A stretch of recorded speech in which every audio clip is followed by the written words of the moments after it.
Hello everyone. In this video, I'll introduce what is a NumPy, okay, and how we can create the basic arrays using NumPy. So NumPy basically stands for numerical Python. Okay, NumPy basically stands for numerical Python. NumPy. Okay. It is mainly developed to work with arrays. Okay, so that this can be very much useful in mathematical concepts like linear algebra, Fourier transform, matrices, etc.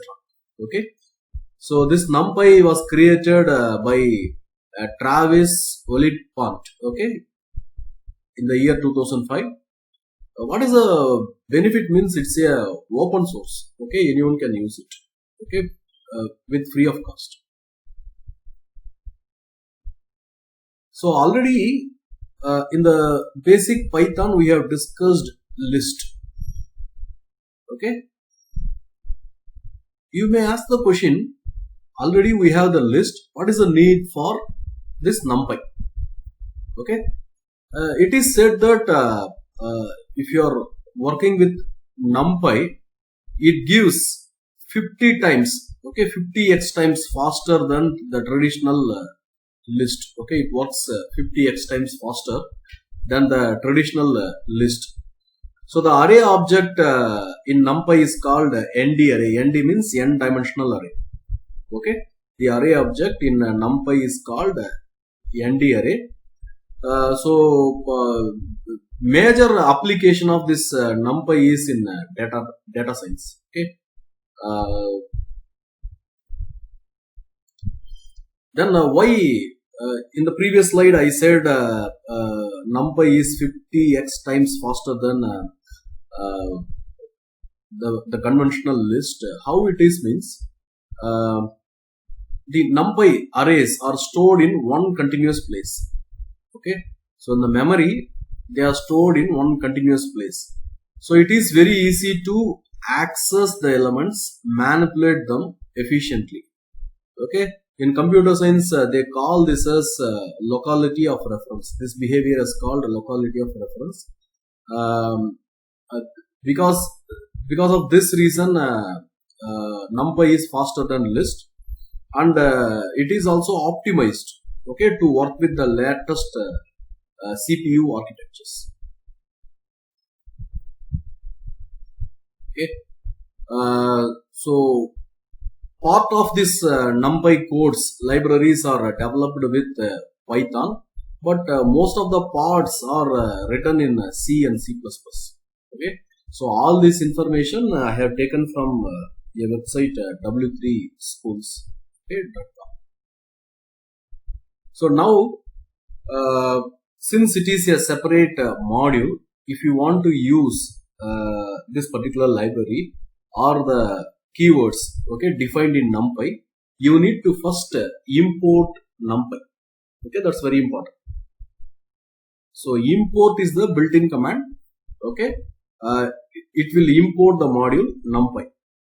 Okay, so now I'm going to create an array. I have a list.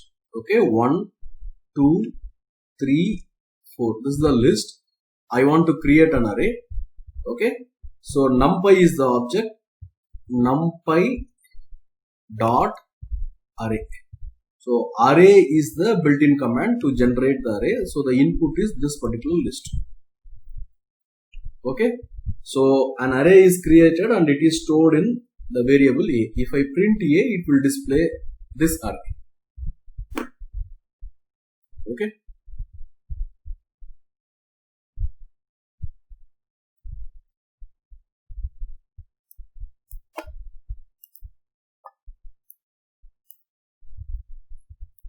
so import NumPy.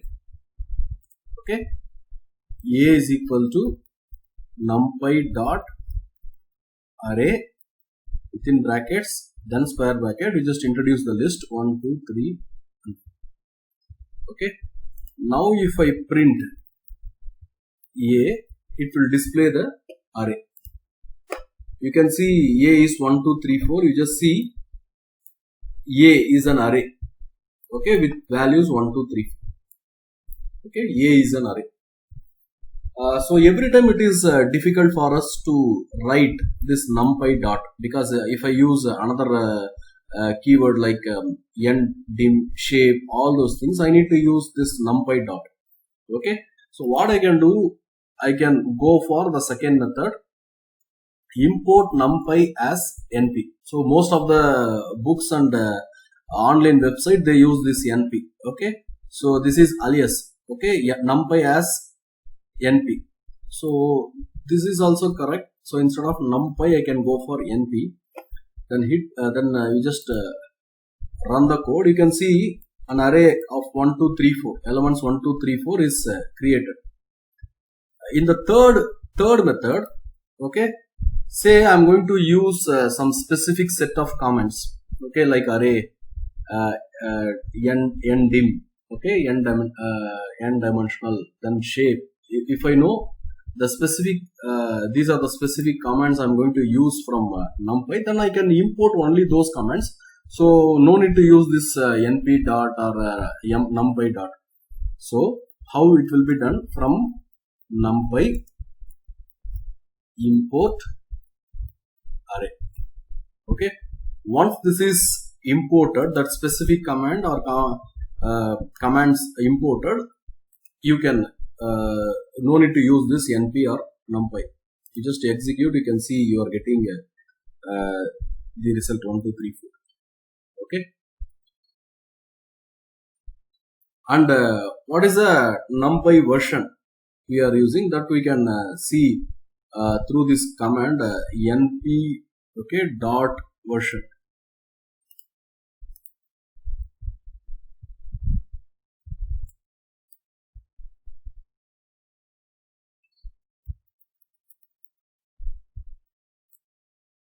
Let me check this. Okay, print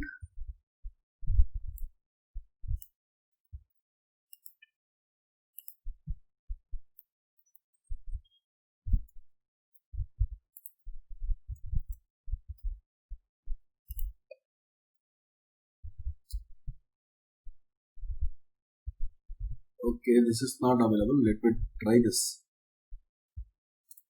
Okay, yeah, now it's correct. So version, I'm just importing again. This is a keyword version. I'm just printing. It is 1.18.1. Okay, numpy version. Then already we discussed this. In order to create a n-dimensional array, array is the built-in command. We are going to use array. Okay, already we have discussed this example. If you see type of A, okay, if you print type of A, it will display, okay, it is a numpy n-dimensional array. You can notice it's a numpy n-dimensional array.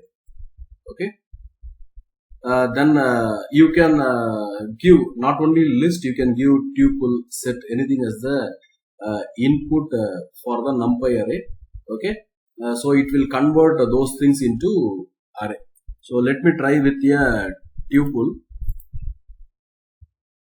So b is equal to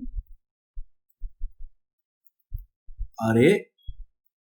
Okay, so round bracket 1, 2, 3, 4. Hit enter, print b. Okay, execute the code.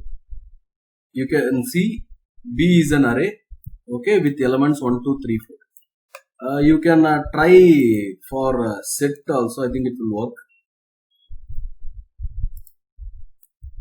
Okay, so braces 1, 2, 3, 4.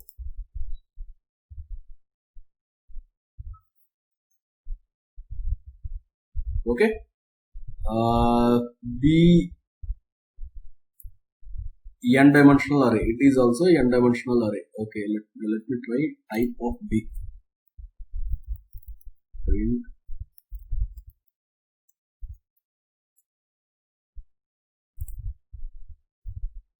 Okay, so that is also an array, numpy n dimensional array. So then what is the dimensions of the array? Okay, so first one is zero dimensional array. If I have an array, say this is the array 1 2 3 4, this is the array. Each and every element of the array, they are called scalars or zero dimensional arrays. Okay, each and every elements of the array, they are called zero dimensional or scalars. So you just see directly I'm giving some number without any square bracket or something. I'm just giving the scalar value, that is zero dimensional array. Okay, so let me close all these things. Let me take some example. Even this also I will delete. B equal to array some number 33. Okay, print B. Okay, in order to identify the dimension, ndim is the built-in command, n dimensional. So let me print that also, ndim of B. Okay, you just see 33 is the array and it is zero dimensional array. Okay, it is zero dimensional array. Next one dimensional array. Okay, one dimensional array is, it is an array of zero dimensional elements, zero dimensional array. Okay, all are scalars. Okay, an array that has zero dimensional array as its elements. This is also called as unidimensional or 1D array. Okay, so most of the basic common arrays are this one dimensional arrays. Okay, whatever the example we have discussed earlier, okay, that is basically a one dimensional array. So already we have a one dimensional array here.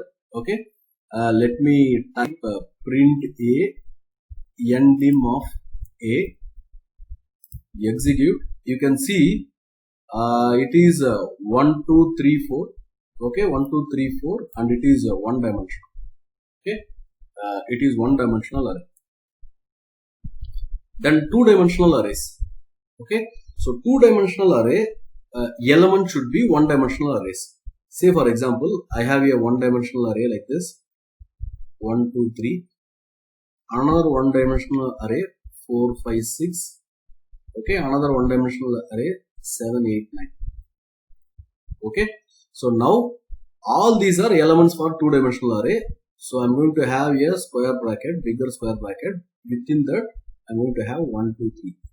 These 1D arrays 1 2 3 4 5 6 7 8. Okay, let me give you a name, C, something like this. Okay, let us try this.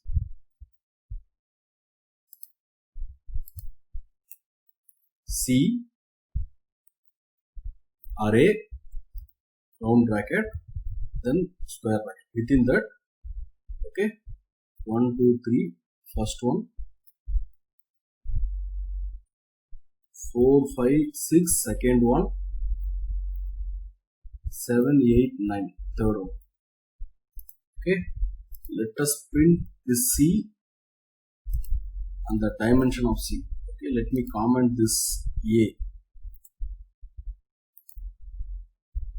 You just see it is a two dimensional array.